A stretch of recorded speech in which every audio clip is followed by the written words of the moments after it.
August 16ರಿಂದ Anna Hazare ಉಪವಾಸ ಸತ್ಯಾಗ್ರಹ ಆರಂಭವಾಗಲಿದೆ. ಈ ನಿಟ್ಟಿನಲ್ಲಿ ಇಂಡಿಯಾ ಅಗೇನ್ಸ್ಟ್ ಕರಪ್ಷನ್ ತಂಡವು ಬೆಂಗಳೂರು ಸೇರಿದಂತೆ ರಾಜ್ಯದಾದ್ಯಂತ ಸಿದ್ಧತೆ ಮಾಡಿಕೊಂಡಿದೆ. ಇದರ ಅಂಗವಾಗಿ ಹಲವಾರು ಕಾರ್ಯಕ್ರಮಗಳನ್ನು ಹಮ್ಮಿಕೊಂಡಿದೆ. ಇದರ ಫುಲ್ ಡೀಟೇಲ್ಸ್ ಇಲ್ಲಿದೆ.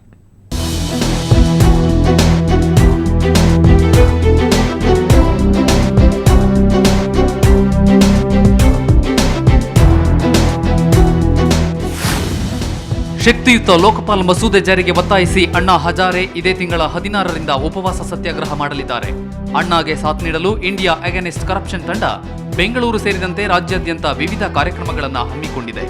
ಈ ಕಾರ್ಯಕ್ರಮದ ಡೀಟೇಲ್ಸ್ ಈ ರೀತಿ ಇದೆ.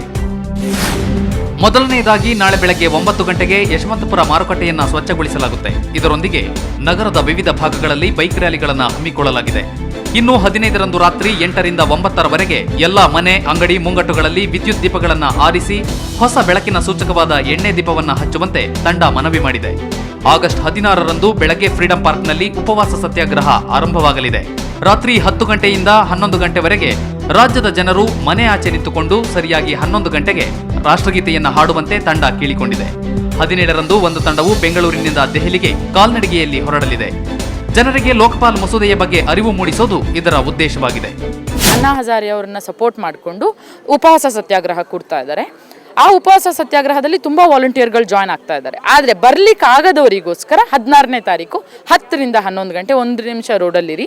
ನಿಮ್ಗೆ ಯಾವಾಗ ಆಗುತ್ತೋ, ನಿಮ್ಮ ಕೈಲಿ ಯಾವಾಗ ಬರ್ಲಿಕ್ಕಾಗುತ್ತೋ, ನಿಮ್ಮ ಕೈಲಿ ಟೈಮ್ ಯಾವಾಗಿರುತ್ತೋ ಫ್ರೀಡಂ ಪಾರ್ಕಿಗೆ ಬಂದು ನಿಮ್ಮ ಸಪೋರ್ಟ್ ತೋರಿಸಿ ಅಂತ ನಾವು ಕರ್ನಾಟಕ ಜನತೆಯಲ್ಲಿ ವಿನಂತಿ ಮಾಡ್ಕೊಳ್ತಾ ಇದ್ದೀವಿ. ಸೊ ಬೈಕ್ ರ್ಯಾಲೀಸ್ ಆಗುತ್ತೆ, ಇಡೀ ಬೆಂಗಳೂರಿನಲ್ಲಿ ಬೇರೆ ಬೇರೆ ಜಾಗದಲ್ಲಿ ಆಗುತ್ತೆ.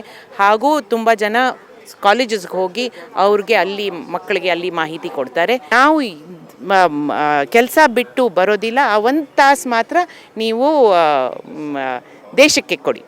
ಇದು ನಮ್ಮ ದೇಶ. ಈಗ ನಿಮಗೆಲ್ಲರಿಗೂ ಗೊತ್ತಿದೆ ಹೇಗೆ ಹೋಗ್ತಾ ಇದೆ, ಕರಪ್ಷನಿಂದ ಹೇಗೆ ನಾಶ ಆಗ್ತಿದೆ ಅಂದ್ಬಿಟ್ಟು. ಈ ಒಂದು ಮಸೂದೆ ಭಾಳ ಇಂಪಾರ್ಟೆಂಟು. ನಾವು ಇದನ್ನು ಅರ್ಥ ಮಾಡ್ಕೋಬೇಕಾಗಿದೆ. ಈ ನಮ್ಮ ದೇಶವನ್ನು ಉಳಿಸ್ಬೇಕಾಗಿದೆ. ಈ ದೇಶವನ್ನು ಉಳಿಸೋದಕ್ಕಾಗಿ ಈ ನಡಿಗೆ ದೇಶವನ್ನು ಉಳಿಸೋದಕ್ಕಾಗಿ ನಡಿಗೆ. ಭ್ರಷ್ಟಾಚಾರ ಮುಕ್ತ ರಾಷ್ಟ್ರ ಕೊಟ್ಟೋದು ಅಣ್ಣಾ ಹಜಾರೆ ಕನಸು.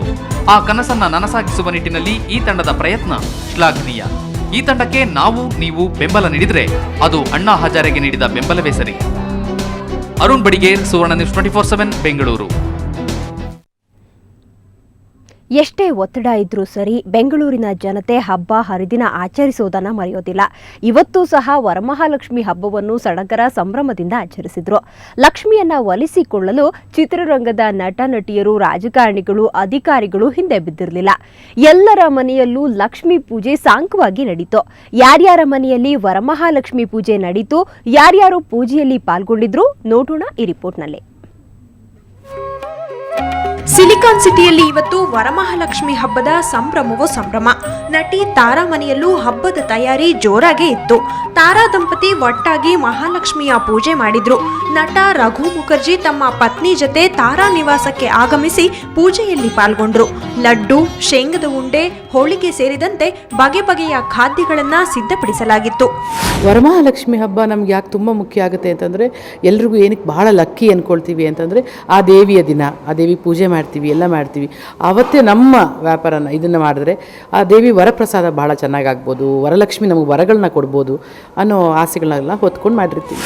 ಪಟ್ರೆ ಲವ್ಸ್ ಪದ್ಮಾ ಚಿತ್ರದ ಮೂಲಕ ಬೆಳ್ಳಿ ತೆರೆಗೆ ಬಂದ ನವನಟ ಅಜಿತ್ ಮನೆಯಲ್ಲೂ ವರಮಹಾಲಕ್ಷ್ಮಿ ಹಬ್ಬದ ಸಡಗರವಿತ್ತು. ಶೂಟಿಂಗ್ನಲ್ಲಿ ಸದಾ ಬ್ಯುಸಿಯಾಗಿರೋ ಅಜಿತ್ ವರವ ಕೊಡೆ ವರಲಕ್ಷ್ಮಿ ಅಂತ ದೇವರಲ್ಲಿ ಪ್ರಾರ್ಥಿಸಿದ್ರು. ಇನ್ನು ಕಾಂಗ್ರೆಸ್ ನಾಯಕಿ ಮೋಟಮ್ಮ ಮನೆಯಲ್ಲೂ ಹಬ್ಬದ ವಾತಾವರಣ ಮನೆ ಮಾಡಿತ್ತು. ಮಕ್ಕಳು ಮೊಮ್ಮಕ್ಕಳೊಂದಿಗೆ ಸೇರಿ ಲಕ್ಷ್ಮೀ ಪೂಜೆ ನೆರವೇರಿಸಿದ ಮೋಟಮ್ಮ ದೇವರ ನಾಮ ಹಾಡಿ ಭಕ್ತಿ ಮೆರೆದ್ರು. ವರಮಹಾಲಕ್ಷ್ಮಿ ಒಂದು ವರ ಕೊಡುವ ದೇವಿ. ಹಾಗಾಗಿ ಏನು ಪುರಾಣ ಪುಣ್ಯಕಥೆಗಳಲ್ಲಿ ಬರುತ್ತೆ ಅದರ ಅರ್ಥ ಮಾಡಿಕೊಂಡು ಅದರಂತೆ ಪೂಜೆ ಮಾಡಿದರೆ ಎಲ್ಲವೂ ಸುಗಮ ಆಗ್ತದೆ, ಎಲ್ಲವೂ ಒಂದು ರೀತಿ ನಮಗೆ ಅನುಕೂಲ ಆಗುತ್ತೆ ಅನ್ನೋ ದೃಷ್ಟಿಯಿಂದ ದೇವಿಯನ್ನು ಪೂಜೆ ಮಾಡ್ತೀವಿ. ಇನ್ನು ಕಸ ವಿಲೇವಾರಿ, ನೀರಿನ ಸಮಸ್ಯೆ, ವಾರ್ಡ್ ಕಾಮಗಾರಿ ಅಂತ ಬ್ಯುಸಿಯಾಗಿರೋ ಡೆಪ್ಯೂಟಿ ಮೇಯರ್ ಹರೀಶ್ ಮನೆಯಲ್ಲೂ ವರಲಕ್ಷ್ಮಿ ವ್ರತವನ್ನ ಸಡಗರದಿಂದ ಆಚರಿಸಲಾಯಿತು. ಇದೆಲ್ಲದರ ಮಧ್ಯೆ ಗಮನ ಸೆಳೆದಿದ್ದು ಕಮಿಷನರ್ ಜ್ಯೋತಿ ಪ್ರಕಾಶ್ ಮಿರ್ಜಿ ಮನೆಯಲ್ಲಿ ನಡೆದ ಸರಳ ಪೂಜೆ. ಪತ್ನಿ ಶೀಲಾ ಮಿರ್ಜಿ ಮತ್ತು ಸೊಸೆ ಶಿಲ್ಪಾ ಲಕ್ಷ್ಮಿಯನ್ನ ಪೂಜಿಸಿದ್ರು. ಸಾಹೇಬರು ಯಾವಾಗಲೂ ಸ್ವಲ್ಪ ಕಷ್ಟದ ಕೆಲಸ ಅವ್ರಿಗೆ ಸುಲಭ, ನಮಗೆ ಕಷ್ಟ ಅನ್ಸುತ್ತೆ ನೋಡೋಕ್ಕೆ.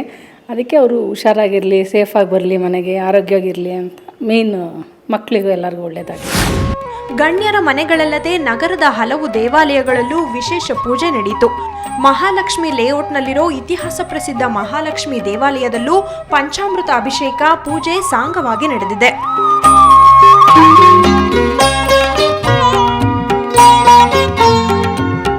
ಒಟ್ಟಾರೆ ಒತ್ತಡದ ಬದುಕಿನ ನಡುವೆಯೂ ಸಿಲಿಕಾನ್ ಸಿಟಿ ಜನರು ವರಮಹಾಲಕ್ಷ್ಮಿ ಹಬ್ಬವನ್ನ ಶ್ರದ್ಧಾ ಭಕ್ತಿಯಿಂದ ಸಂಭ್ರಮಿಸಿದ್ರು.